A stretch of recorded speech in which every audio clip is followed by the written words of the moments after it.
Hello student, আজকের ক্লাসে তোমাদের রয়েছে ক্লাস 5-এ এই ম্যাথ চ্যাপ্টারটি, অর্থাৎ ক্লাস 5-এ গণিতের 76 নম্বর পৃষ্ঠা সমস্যা বুঝে সমাধানের চেষ্টা করি। এখান থেকে আজকে এই 10টা প্রশ্ন আমি চেষ্টা করবো তোমাদের এই ভিডিওতে আপলোড করার। তো দেখো, ফার্স্ট কোশ্চেনে আমরা অলরেডি বোর্ডে লিখে নিয়েছি কি দিয়েছে কোশ্চেনে। একটি সংখ্যার গুণফল 1035, দুটি সংখ্যার গুণফল 1035, একটি সংখ্যা 23 হলে অন্যটি কত?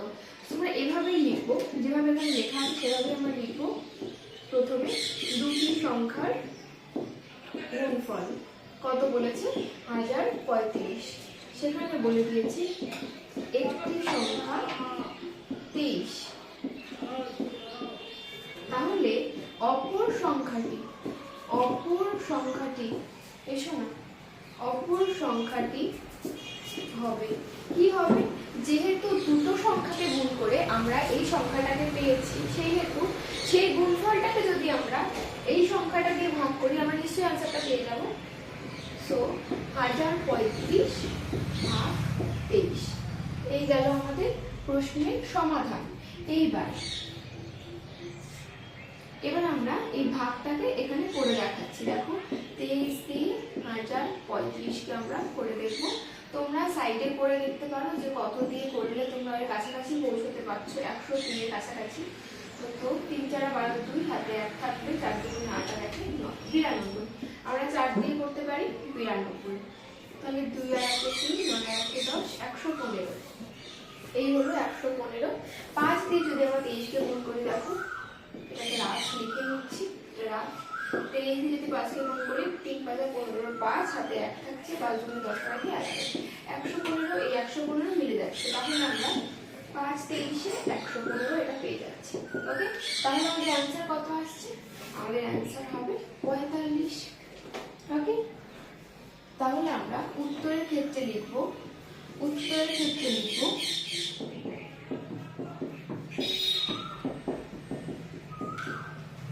অপর সংখ্যাটি হবে 45। এবার তুমি অঙ্কটা ঠিক করেছো কিনা এটা বোঝার জন্য তুমি একটা কাজ করতে পারো, রাফে 23 দিয়ে 45কে একবার গুণ করতে পারো। তাহলে যদি এই অ্যান্সারটা আসে তাহলে মনে করবে ঠিক আছে। তোমার বলে দেখি 3 5 15, 5 হাতে 1, 3 4 12 আর 1 13, 5 2 9 0 হাতে 1, 4 2 8 আর 1 9। 1035 বেরিয়েছে, আমাদের গুণফল 1035 বলেছিল, তারপরে উত্তর ঠিক আছে। এবার আমরা দেখবো তোমাদের পরের অঙ্কটা। দেখো, নেক্সট প্রশ্ন আমরা বোর্ডে তোমাদের সামনে রয়েছে। কি বলছে? ক্রিকেট খেলার টিকিট কেনার জন্য 3টি সারিতে লোকেরা দাঁড়িয়ে আছে। প্রত্যেকটি সারিতে 4830 জন করে লোক আছে। সেখান থেকে 2539 জন লোক চলে গেল। এখন লাইনে কতজন আছে? তাহলে আমাদের 3টে পয়েন্ট, 3টি সারিতে লোক দাঁড়িয়ে আছে, প্রত্যেকটি সারিতে 4830 জন করে লোক আছে এবং সেখান থেকে 2539 জন লোক চলে গেল। এই 3টে পয়েন্টসের উপর ভিত্তি করে আমরা অঙ্কটা করব। তাহলে প্রথমে আমরা এটাই লিখব, সমস্যাটি, এটা হয়তো আমি আগের অঙ্কে লিখতে ভুলে গিয়েছিলাম, তোমরা লিখে নিতে পারো। সমস্যাটির সমাধানটি হবে এরকম। তাহলে লোক দাঁড়িয়ে আছে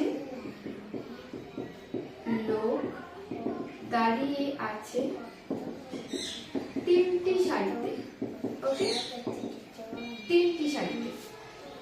আচ্ছা, প্রতিটি সারিতে লোক আছে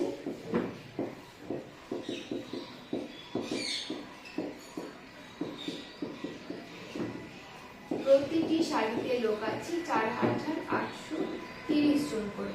ঠিক আছে, আমরা বের করব 4830 জন করে এক একটা সারিতে থাকলে 3টে সারিতে কতজন লোক আছে। তাহলে আমরা এখানে তাই লিখব, 3টি সারিতে লোক আছে 4830 ইন্টু 3 জন, গুণ করো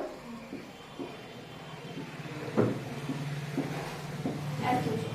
ওকে, চলো এরপরে কি বলেছে, এখান থেকে এতজন লোকের মধ্যে থেকে এই পরিমাণ লোক চলে গেল। তাহলে লোক চলে যাওয়ার পর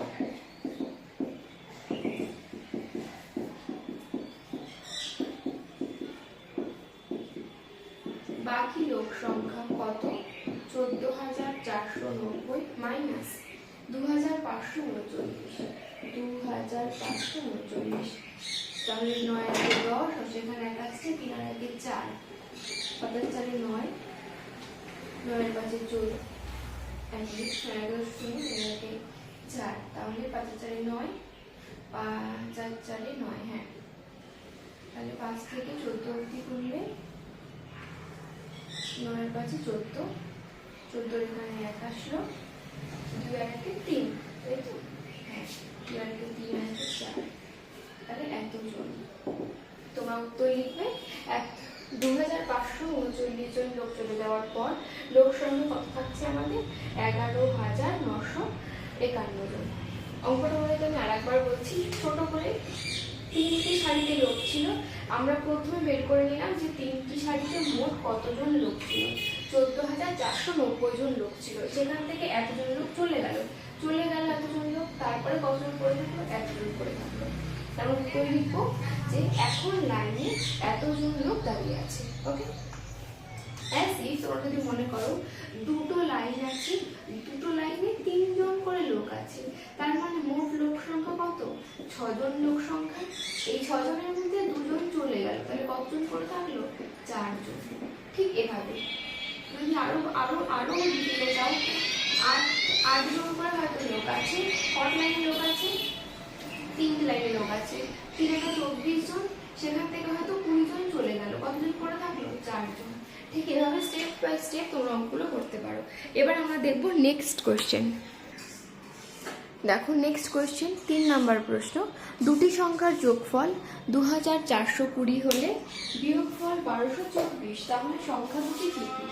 তাহলে গণিতের ভাষায়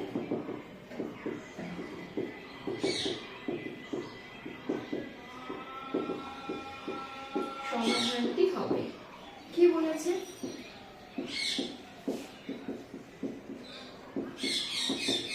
দুটি সংখ্যার যোগফল 2420, দুটি সংখ্যার বিয়োগফল 1224, তার মানে যে কোনো দুটো সংখ্যাকে যোগ করলে এটা আসে, যে কোনো এই দুটি সংখ্যাকে আবার পরস্পরকে বিয়োগ করলে 1224 আসে। এবার বলেছে সংখ্যা দুটি কি কি? তাহলে একটি সংখ্যা হবে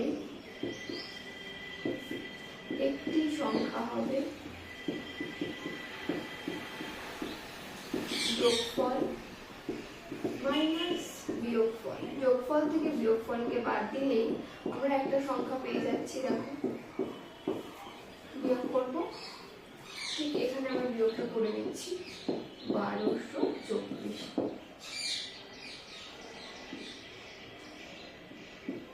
1196 বেরোলো একটা সংখ্যা। এইবার এই সংখ্যাটার থেকে যদি আমরা এই সংখ্যাটাকে বিয়োগ করি, ভালো করে বোঝো, দুটো সংখ্যাকে যোগ করলেই আমরা এটা পেয়ে যাচ্ছি, দুটো সংখ্যাকে যোগ করলেই আমরা এটাকে পেয়ে যাচ্ছি। দুটো সংখ্যার মধ্যে একটা সংখ্যা হচ্ছে এইটা, তার মানে নিশ্চয়ই আরেকটা সংখ্যা কি হবে? বের করার দরকার আছে? দেখো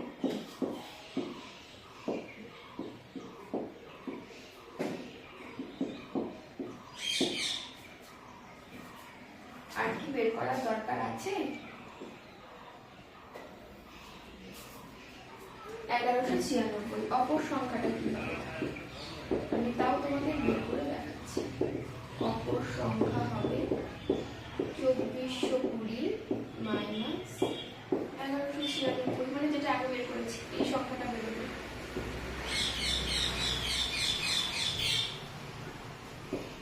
তার মানে আমাদের এই বিয়োগফলটা একটা সংখ্যা আর এইটা হলো আরেকটা সংখ্যা। এইটা তোমাদেরকে আমি করে অঙ্কটাকে বোঝানোর জন্য দেখালাম। এই অঙ্কটা এই সময় এটা করারই কোনো দরকার নেই।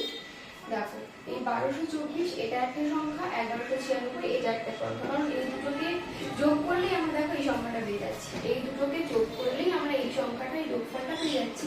তার মানে এটা একটা সংখ্যা আর এটা একটা সংখ্যা। আমাদের এখানে একটাই কাজ করতে হবে, যোগফল থেকে বিয়োগফল মাইনাস করতে হবে, তাহলে আমরা একটা সংখ্যা পেয়ে যাচ্ছি, আর একটা সংখ্যা হচ্ছে এই বিয়োগফলটা নিজেই একটা সংখ্যা। তার মানে সংখ্যা দুটি কি কি হবে?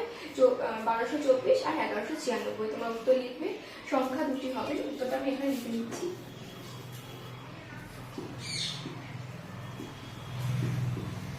সংখ্যা দুটি হবে 1196 ও 1224। ওকে, চলো এবার আমরা দেখবো নেক্সট কোয়েশ্চেন। দেখো নেক্সট কোয়েশ্চেন তোমাদের সামনে 4 নম্বর প্রশ্ন কি বলছে, একটি চাকরির পরীক্ষার জন্য 50,125 জন পরীক্ষার্থী এসেছেন। প্রত্যেক একটি ঘরে 25 জন করে বসতে দেওয়া হলো। মোট কতগুলি ঘরে সবাই বসবে? 25 জন করে প্রত্যেকটা ঘরে বসবে আর এতজন পরীক্ষার্থী। তাহলে আমরা শুরু করি অঙ্কটা। গণিতের ভাষায়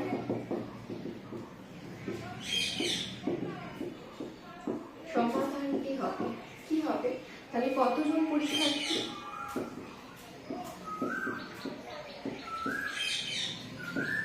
প্রার্থী এসেছেন 50,125 জন। প্রতিটি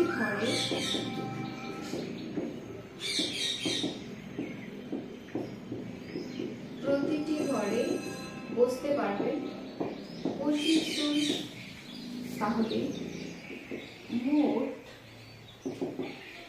ঘর লাগবে, এটা ভাগ এটা। ওকে, দেখো প্রার্থী এসেছে 50,125 জন। প্রত্যেকটা ঘরে 25 জন করে বসলে মোট ঘর কতগুলো লাগবে? তাহলে 25 দিয়ে আমরা কি করবো? 50,125 কে ভাগ করবো। 25 গুণে 50, দুটো সংখ্যা নামালে একটা শূন্য, আবার একটা সংখ্যা নামাতে হবে, আর একটা শূন্য দিলাম। 5 25 125। তাহলে উত্তর কি হবে? 2005। ওকে, তুমি উত্তর লিখবে মোট 2005টি ঘরে সবাই বসলো। ওকে, নেক্সট আমরা এবার দেখবো নেক্সট অঙ্ক, 5 নম্বর অঙ্ক। দেখো আমাদের নেক্সট প্রশ্ন তোমাদের সামনে বলছে, বাবা ও ছেলের বর্তমান বয়সের সমষ্টি 60 বছর। বাবা আর ছেলের বর্তমান বয়স যোগ করলে কত হচ্ছে? 60। 15 বছর পর তাদের বয়সের সমষ্টি কত হবে? তাহলে এখন যদি তুমি এবং তোমার বাবা, ধরো আমি আর বাবা, আমি আর আমার বাবা দুজনের বয়স যোগ করলে হচ্ছে 60 বছর। যদি 15 বছর পর নিশ্চয়ই আমার বয়সও 15 বছর প্লাস হবে এবং বাবার বয়সের সাথেও 15 বছর প্লাস হবে। তার মানে দুজনের বয়স মোট, আমারও 15 বাড়বে, বাবারও 15 বাড়বে, তার মানে মোট 30 বছর বয়স বাড়বে।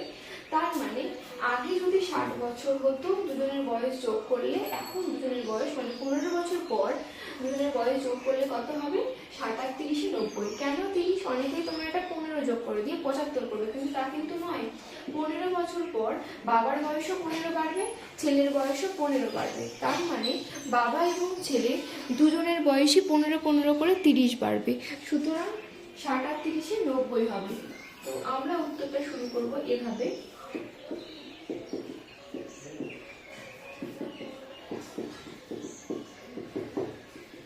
গণিতের ভাষায় সমাধানটি হবে বর্তমানে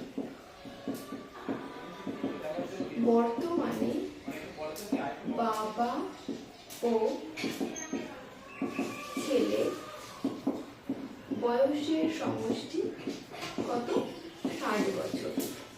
আচ্ছা, যেটা আমি আগেই বললাম, 15 বছর পর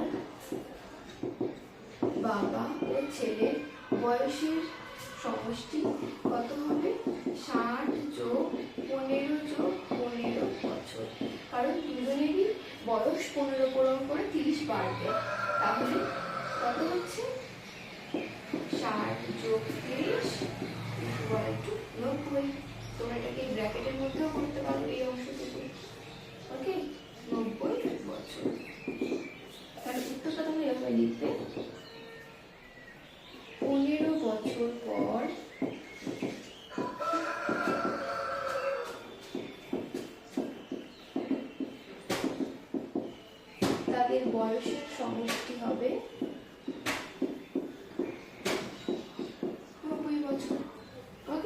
15 বছর পর দুজনেরই বয়স 15 করে বাড়ছে। চলো দেখা যাক নেক্সট প্রশ্ন। চলো আমাদের কাছে এবার আছে 6 নাম্বার প্রশ্ন। একই রকম শুভ্রা এবং শুভ্রার মায়ের বর্তমান বয়স এবার দিয়ে দিয়েছে। বর্তমান বয়স সমষ্টি 50 বছর। 10 বছর আগে, আগেরটা ছিল পরে, এবার দিয়েছি 10 বছর আগে। 10 বছর আগে তাদের বয়সের সমষ্টি কত ছিল? তার মানে 10 বছর আগে মানে শুভ্রার মায়েরও 10 বছর কম ছিল, শুভ্রার নিজেরও 10 বছর কম ছিল। মাইন্ড ইট, 10 বছর আগে শুভ্রার যা বয়স, এখন শুভ্রার যা বয়স, তার বয়স 10 বছর আগে আরো কম ছিল। শুভ্রার মায়ের বয়সও আরো কম ছিল। তার মানে 50 থেকে 20 মাইনাস করলে আমরা আনসারটা পেয়ে যাচ্ছি। কি বলছি, আমরা প্রথমে এটা লিখবো যে গণিতের ভাষায় সমাধান কি হবে? শুভ্রা ও শুভ্রার মায়ের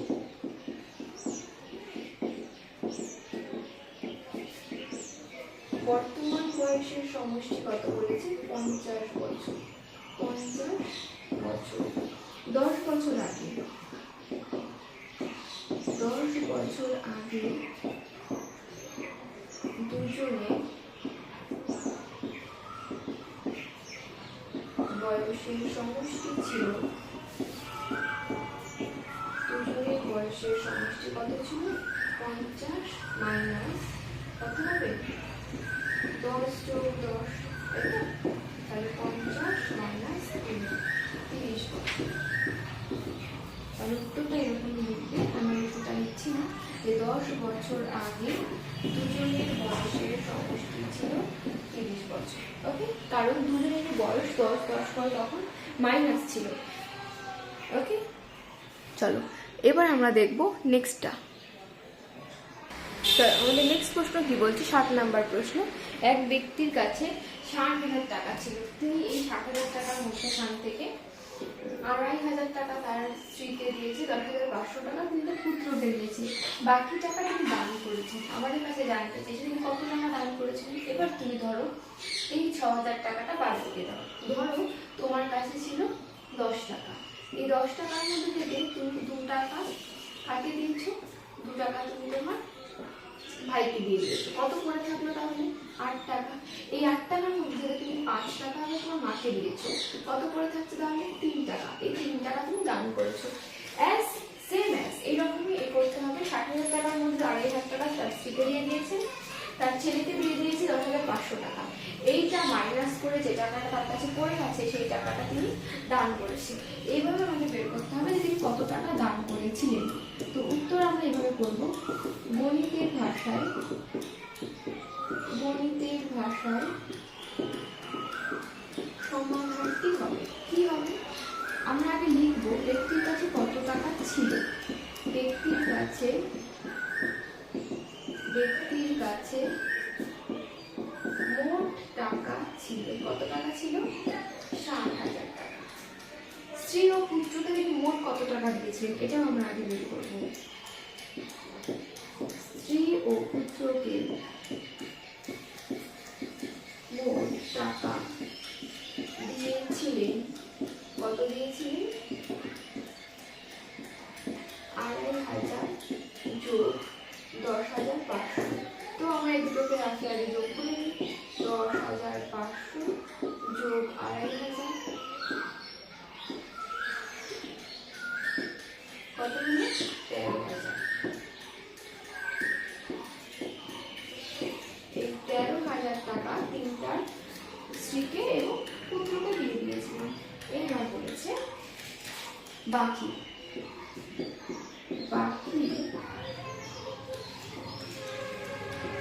দান করেছিলেন কত টাকা? ওই 60,000 টাকা থেকে 13,000 টাকা মাইনাস হবে এত টাকা, তাহলে 0 0 0 10 আর সেখানে 7 তাহলে এই 47,000 টাকা তিনি দান করেছিলেন। উত্তর লিখবে 47,000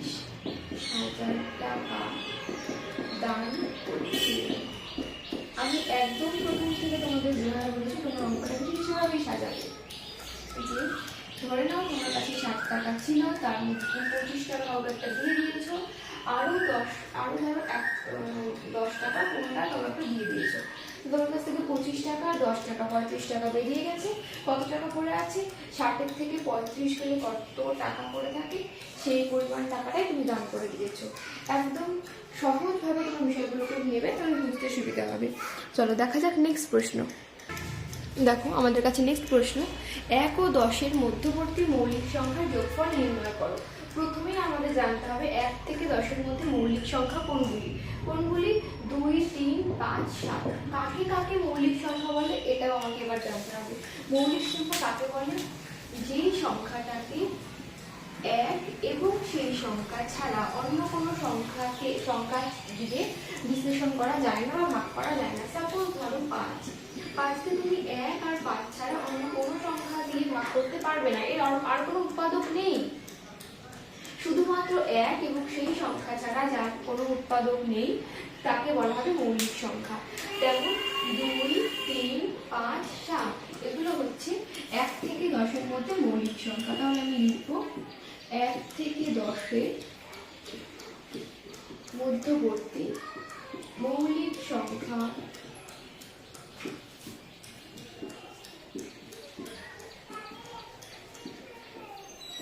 সংখ্যাগুলি হলো 2, 3, 5, 7। এদের যোগফল হবে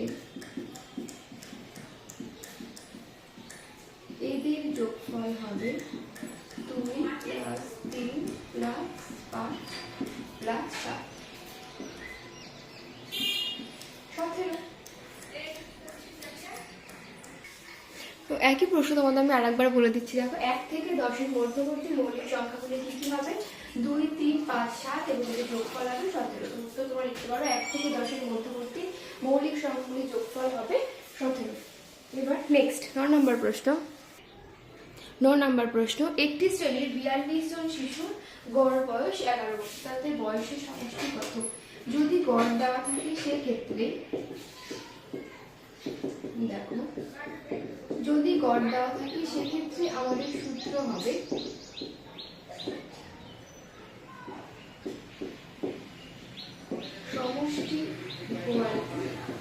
সমষ্টি সমান সমান সংখ্যা ইনটু গড়। তাহলে কতজন শিশু? আচ্ছা, তাদের বয়সের সমষ্টি, এটা আমি লিখি, তাদের বয়সের সমষ্টি সংখ্যা ইনটু গড়। সংখ্যা কত আছে? 42 জন, গড় কত? 11। তাহলে 42 ইনটু 11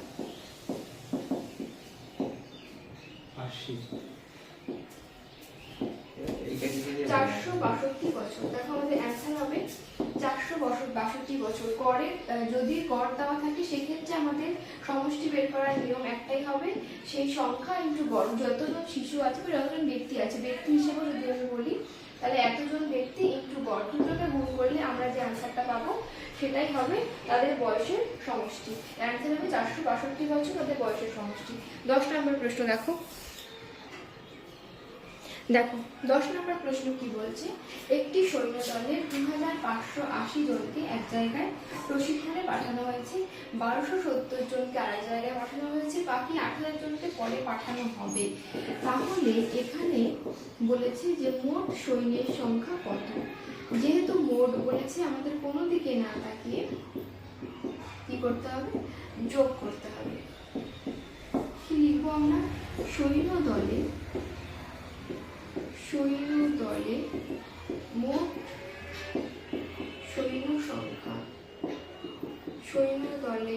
সৈন্য সংখ্যা কত? 2580 যোগ 1270 যোগ 8000। ওকে, এবার আমরা রাফে এটা করে নেব। 2580 1270 আর 8000।